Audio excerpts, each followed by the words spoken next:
దయచేసి అర్థం చేసుకోండి. గత ప్రభుత్వంలో యావరేజ్ ప్రైస్ 1702 రూపాయలు వస్తే ఈ ప్రభుత్వంలో యావరేజ్ ప్రైస్ 2022 రూపాయలు వచ్చింది. దీనికి ఈ యావరేజ్ ప్రైస్కి దొడ్డు బియ్యానికి కొంత తక్కువగా, సన్న బియ్యం వడ్లకి 2400 రూపాయలు వచ్చింది ఈ ప్రభుత్వం పెట్టిన ఆప్షన్లో. అంటే గత ప్రభుత్వానికి ఈ ప్రభుత్వానికి ఎంత పర్సంటేజ్ డిఫరెన్స్ ఉంది. అదే స్టాక్ ఆఫ్ ప్యాడీకి ఒకసారి మరి ప్రజలందరికీ తెలవాలి.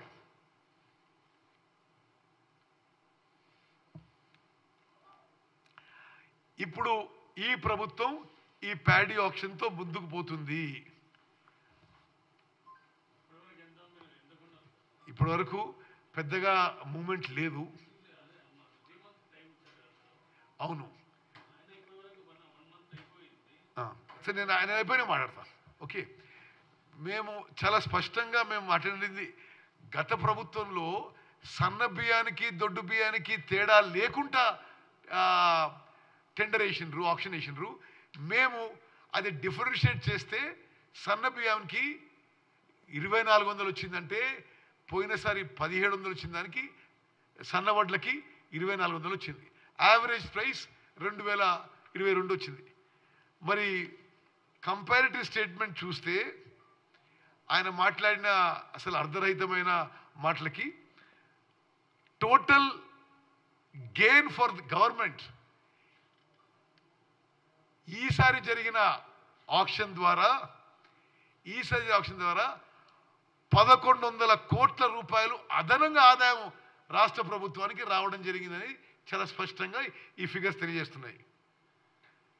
మరి ఇది వాళ్ళెవరో ఇంతకీ అంతకీ అని మాట్లాడుతున్నారు. ఆ పెద్ద మనిషి ఏమన్నాడు, అసలు ఎంఎస్పి కంటే తక్కువ ఎందుకు అమ్ముతున్నారు? మేము ఏం చూపెట్టామంటే 10 ఏళ్ల పాటు ఏ పంటకి ఎంఎస్పికి కొని తక్కువ ధరగా మీరు ఆ లెక్కలు పెట్టినాం. ఇప్పుడు పోయిన ప్రభుత్వం ఈ ప్రభుత్వం ఆక్షన్ అదే స్టాక్ ఎంత తేడా ఉందో మళ్ళీ ఒకసారి ఇందులో కూడా చూపెట్టడం జరిగింది. సివిల్ సప్లైస్ డిపార్ట్మెంట్ విషయంలో నేను చాలా స్పష్టంగా చేయదలుచుకున్నా. అసలు ఎంత అస్తవ్యస్త పరిస్థితుల్లో సివిల్ సప్లైస్ డిపార్ట్మెంట్ కానీ కార్పొరేషన్ కానీ గత ప్రభుత్వం నడిపించిందంటే రేషన్ బియ్యంలో ప్రతి జిల్లాలో ప్రతి దగ్గర ఒక మాఫియా తయారైపోయి ఈ రేషన్ బియ్యం రీసైక్లింగ్ ఈ ప్రభుత్వం ఉక్కు పాదంతో అది అణచివేస్తున్నాము. గత ప్రభుత్వం సివిల్ సప్లైస్ కార్పొరేషన్కి 58,000 కోట్ల అప్పు వదిలిపెట్టింది. 58,000 కోట్ల అప్పు కాకుండా 22,000 కోట్ల ధాన్యాన్ని బ్యాంకు లోన్ తీసుకొని వడ్డీ కడుతూ ఆ ధాన్యం రైస్ మిల్లర్ దగ్గర అన్సెక్యూర్డ్గా పెట్టింది. రైస్ మిల్లర్లు కూడా అడ్డగోలుగా మరి దానికి వాళ్ళ దగ్గర గోడౌన్ స్టోరేజ్ ఫెసిలిటీస్ లేక ఇష్టమైన స్టోరేజ్ చేసుకున్నారు. అసలు ఏమి గత ప్రభుత్వంలో సివిల్ సప్లైస్ డిపార్ట్మెంట్ కార్పొరేషన్లో ఏ విధంగా కూడా ఒక పబ్లిక్ ఎక్స్చెక్కర్ కానీ ప్రభుత్వంతో ప్రజలకు సంబంధించిన సొమ్ముని కాపాడాలి, దాన్ని జాగ్రత్త పడాలని ఏమీ చర్యలు తీసుకోలేదు. ఈ ప్రభుత్వం వచ్చిన తర్వాత గత 100 రోజుల పై చిల్లరలోనే సివిల్ సప్లైస్ కార్పొరేషన్ అప్పు 58,000 కోట్ల నుంచి 5,000 కోట్లు తగ్గించడం జరిగింది. మరో 7,000 కోట్లు ఈ ఆక్షన్ ద్వారా సివిల్ సప్లైస్ కార్పొరేషన్ మరి అప్పు తగ్గిపోతున్నాము. అన్ని విధాలుగా మరి కాంగ్రెస్ ప్రభుత్వం సివిల్ సప్లైస్ డిపార్ట్మెంట్ ఇష్యూలో అన్ని జాగ్రత్తలు తీసుకుంటుందని చెప్పి మనవి చేస్తూ మొన్న టీఆర్ఎస్లో మాట్లాడిన మరి విషయాలకి అసలు అర్ధరహితం. ఎవరన్నా ఆయన ఏమంటాడు, ఎంఎస్పి 2,200 ఉంటే మీరు తక్కువ ధరకి ఎందుకు అమ్ముతున్నారు అంటారు. ఒకటి మీకు చెప్పినాం, వాళ్ళ ప్రభుత్వంలో ఏ సంవత్సరంలో ఏ పంటని ఎంత కొని ఎంత కమ్మినరని.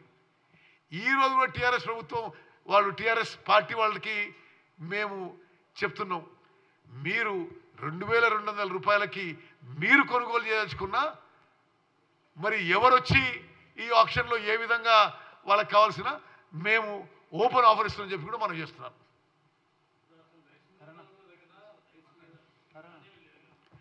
రైట్, మీరన్న పాయింట్ ఇది గత ప్రభుత్వం యొక్క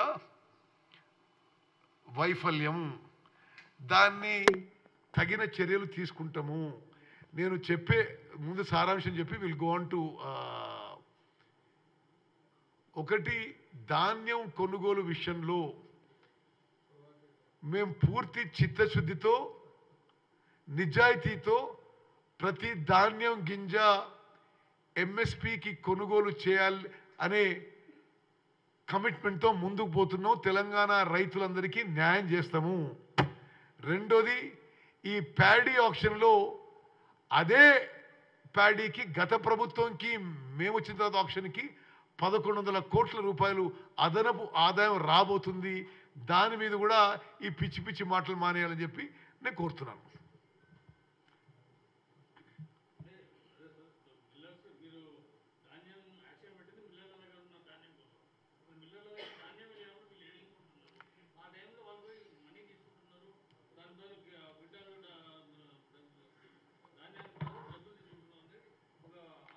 ప్రభుత్వానికి ఏంటిది, ప్రభుత్వం ఈ స్టాకు ఇప్పుడు వచ్చిన ఆప్షన్ మీద 7,000 కోట్ల రూపాయలు. మేము వాళ్ళకి చెప్పిన విషయం, మేము ఎవరికైతే ఇచ్చినామో ధాన్యం వాళ్ళ నుంచి వాపస్ తీసుకోండి అని. అంతకంటే ప్రభుత్వం ఈజ్ నాట్ ఇన్వాల్వ్. ఓకే,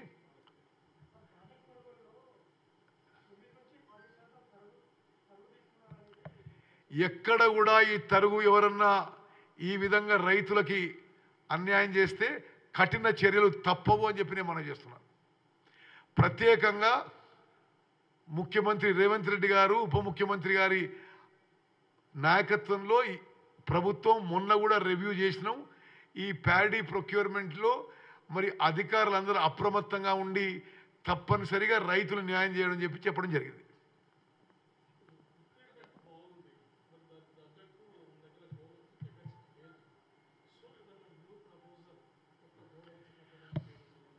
ఇది మీరన్న మాట నేను ఒప్పుకుంటున్నా. ఏ స్థాయిలో అయితే గోడౌన్స్ కట్టి ఉండాలనో గత ప్రభుత్వం కట్టలేదు, కట్టకుండా ఉండి రైస్ మిల్లర్ల మీద ఆధారపడి ఉంది. తప్పనిసరిగా గోడౌన్ స్టోరేజ్ కెపాసిటీ మా ప్రభుత్వం పెద్ద స్థాయిలో పెంచబోతున్నామని చెప్పి స్పష్టమైన హామీ ఇస్తున్నాం.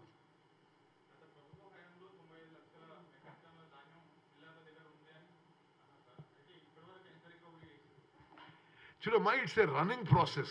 నువ్వు ఏదో ఆర్బిటరీగా ఫిగర్ చెప్తే నేను చెప్పలేను.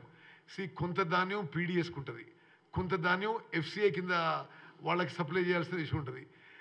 సో ఏ పంటకి సన్న బియ్యం, దొడ్డు బియ్యం, raw rice, boiled rice various కేటగిరీస్లో డీల్ చేస్తున్నాము. మీకు ఒకటే అష్యూరెన్స్ ఇస్తున్నా, సివిల్ సప్లైస్ కార్పొరేషన్ డిపార్ట్మెంట్ పనితీరు గతానికంటే 100 రెట్లు బెటర్గా ఉంది. మరి పబ్లిక్ సర్వీస్ మోటివ్తో ముందుకు పోతున్నాము. శ్రీనివాస్ గారు, ఈ ప్రభుత్వం అధికారంలో వచ్చిన 100 రోజుల లోపలనే 5 హామీలు అమలు చేసిన విషయం మీకు తెలుసు.